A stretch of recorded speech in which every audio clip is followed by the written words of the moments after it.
Hello viewers, how is it going? So this is Ahmed Abid, and today I'm going to tell you how to get a job as a pharmacy staff.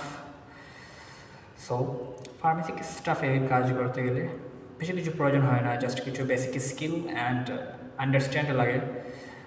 যেমন just ওষুধের specific নামগুলো মনে রাখতে হয় and company মনে রাখতে হয়, 50টা 60টা কোম্পানির নামগুলো মনে রাখতে হয়। সো বেসিক্যালি এই জবগুলো আপনারা যে কোনো লোকাল ফার্মেসি থেকে শুরু করতে পারেন।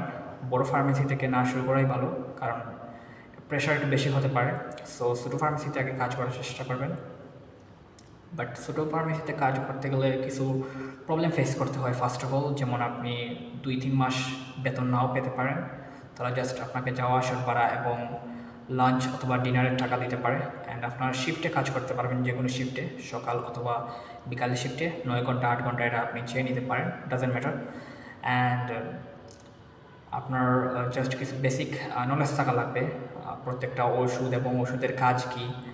সো এগুলো লোকাল ফার্মেসিতে আপনার 5 মাস যদি কাজ করেন অথবা 4 মাস 3 মাস আপনাকে কাজ করাবে বিনা বেতনে, তখন আপনি এগুলো শিখে যাবেন। তখন একটা প্রফেশনালের পর্যায়ে চলে যাবেন, যে আপনি যে কোনো একটা বড় ফার্মেসিতে গেলে আপনি জব করতে পারবেন। আপনার যদি আপনি 9 ঘন্টাও ডিউটি করেন, আপনার বেতন থাকবে 10 থেকে 15 হাজারের ভিতর। সো এই বিষয়ে বেশি কিছু বলার নেই, এটা খুব ইজি। বাট প্রথমত আপনাকে লোকাল কোন ফার্মেসি থেকে কাজ শিখতে হবে অথবা শুরু করতে হবে, এটাই। আর প্রশ্ন হচ্ছে, কেন আমরা বড় ফার্মেসিতে কাজ করতে পারবো না? যদি আমরা লোকাল ফার্মেসিতে কাজ করতে যাই এবং শিখতে হয়, তাহলে বড় ফার্মেসিতে কেন সেটা পারবো না? কিন্তু এখন আমি বলছি কেন। কারণ বড় ফার্মেসিতে আপনি যখন জব করতে যাবেন, তখন আপনারা 2-3 দিন কিছু আপনাকে জাস্টিফাই করে, আপনাকে কাজ করায় 2-3 দিন আপনাকে জাস্টিফাই করার জন্য, যে আপনি কাস্টমারকে ঠিক মতো ওষুধ দিতে পারছেন কি না, আপনি প্রেসক্রিপশনের ওষুধগুলো পরে বুঝতে পারছেন কি না। অ্যান্ড সামহাও একজন রুগী আসলে হঠাৎ করে, ওনার পা কাটা নিয়ে অথবা হাত কাটা নিয়ে, এখন আপনাকে ড্রেসিং করতে হবে, এখন সেটাও ওরা দেখবে।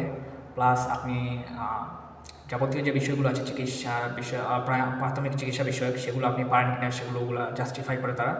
সো যদি দেখে আপনি এগুলো ঠিকমতো করে দিতে পারছেন না, প্লাস আপনি ওষুধের নামও ঠিকমতো মনে করতে পারছেন না, অ্যান্ড আপনি সামটাইম আপনি একটু ঝামেলা করছেন। যেমন ফার্মেসিতে আছেন, আপনি প্রত্যেকটা থারিয়া আছে, থারিয়ার মধ্যে আলাদা আলাদা কোম্পানির ওষুধ থাকা, আপনি এই ওষুধটা নিয়ে অন্য কোম্পানিতে রেখে দিলেন। যেমন এখানে স্কোয়ারের প্রোডাক্ট আর এখানে একমির প্রোডাক্ট, আপনি স্কোয়ার প্রোডাক্টের একটা ওষুধ নিয়ে আপনি কাস্টমারকে ওষুধটা দিয়ে আপনি একমিতে রেখে দিলেন। সো সেটা হবে না, আপনাকে জায়গায় জায়গায় মতো রাখতে হবে, ওষুধ সবগুলো গুছিয়ে রাখতে হবে, এবং এগুলো বিষয় ওরা জাস্টিফাই করে বেশি। সো বড় ফার্মেসিতে এটাই হচ্ছে প্রবলেম। আর যদি আপনি করতে পারেন, হোপফুলি আপনার বেতন একটা ভালো একটা বেতন এক্সপেক্ট করতে পারেন তাদের কাছ থেকে, যেমন 10 থেকে 15 হাজারের ভিতর।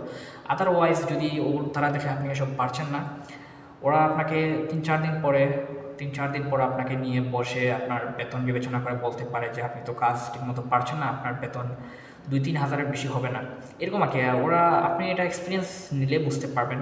অ্যান্ড আমি মনে করি আপনি ছোটো কোথাও থেকে আগে শুরু করুন, ছোটো কোনো ফার্মেসি থেকে শুরু করে বড় ফার্মেসিতে যান, তখন আপনার কাছে প্রেশারটা একটু কম লাগবে।